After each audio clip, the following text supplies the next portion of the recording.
सभापति जी, कांग्रेस ने निरंतर संविधान की अवमानना की, संविधान के महत्व को कम किया।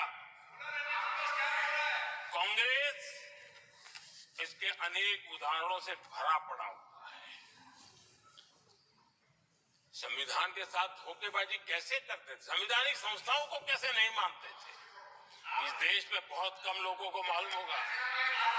370 की तो पता है सबको, 35A का पता बहुत कम है।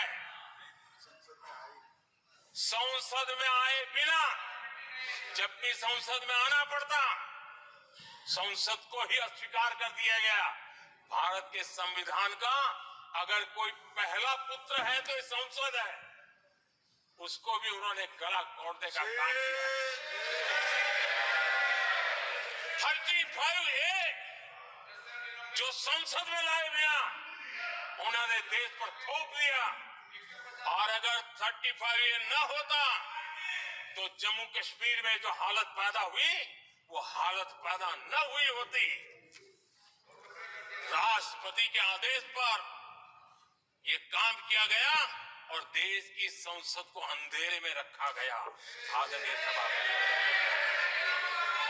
ये संसद का अधिकार था, कोई अपनी मनमानी से नहीं कर सकता था, लेकिन उनके पास बहुमत था, कर सकते थे, लेकिन वो नहीं किया क्योंकि पेट में पाप था, देश की जनता से छुपाना चाहते थे। आदरणीय सभापति जी, इतना ही नहीं, बाबा साहब आंबेडकर जिनके प्रति आज सम्मान का भाव सब कोई अनुभव कर रहा है, और हम लोगों के लिए तो बहुत विशेष है, क्योंकि हम लोगों के लिए तो जीवन में बहुत बड़ी जो कुछ भी रास्ते मिले ना वहीं से मिले हैं। आदरणीय सभापति जी, बाबा साहब आंबेडकर, इनके प्रति भी इनके मन में कितनी कटुता भरी थी, कितना द्वेष भरा था, मैं आज उसके डिटेल में जाना नहीं चाहता हूं, लेकिन जब अटल जी की सरकार थी तब बाबा साहब आंबेडकर, उनका जो महापरिनिर्वाण भूमि है, वहां पर अलीपुर रोड पर अटल जी की सरकार में बाबा साहब आंबेडकर जी के स्मृति में एक स्मारक बनाना तय हुआ। अटल जी के समय ये नहीं हुआ। दुर्भाग्य देखिए, 10 वर्ष यूपीए की सरकार रही, उसने इस काम को नहीं किया, न होने दिया। बाबा साहब आंबेडकर का जब हमारी सरकार आई, बाबा साहब आंबेडकर के प्रति हमारा श्रद्धा होने के कारण हमने अलीपुर रोड पर बाबा साहब मेमोरियल बनाया और उसका काम किया।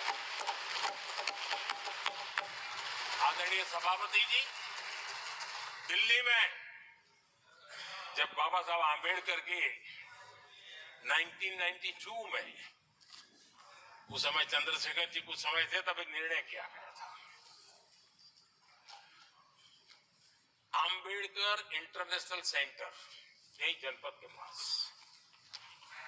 40 साल तक वो कागज पे ही पड़ा रहा, नहीं किया गया, और तब जाकर के 2015 में हमारी सरकार आई और हमने आकर के इस काम को पूरा किया। बाबा साहब को भारत रत्न देने का काम भी जब कांग्रेस सत्ता से बाहर गई तब संभव हुआ। इतना ही नहीं, आदरणीय सभापति जी, बाबा साहब आंबेडकर के 125 साल तो हमने पूरी दुनिया में बनाए थे, विश्व के 120 देशों में बनाने का काम किया था, लेकिन जब बाबा साहब आंबेडकर की शताब्दी थी तब अकेली बीजेपी की सरकार थी मध्य प्रदेश में। सुंदरलाल जी पटवा हमारे मुख्यमंत्री जी थे, और महू में जहां बाबा साहब आंबेडकर जी का जन्म हुआ था, उसको एक स्मारक के रूप में पुनर्निर्माण करने का काम सुंदरलाल पटवारी जी जब मुख्यमंत्री थे तब मध्य प्रदेश में हुआ था। शताब्दी के समय भी उनके साथ यही किया गया था।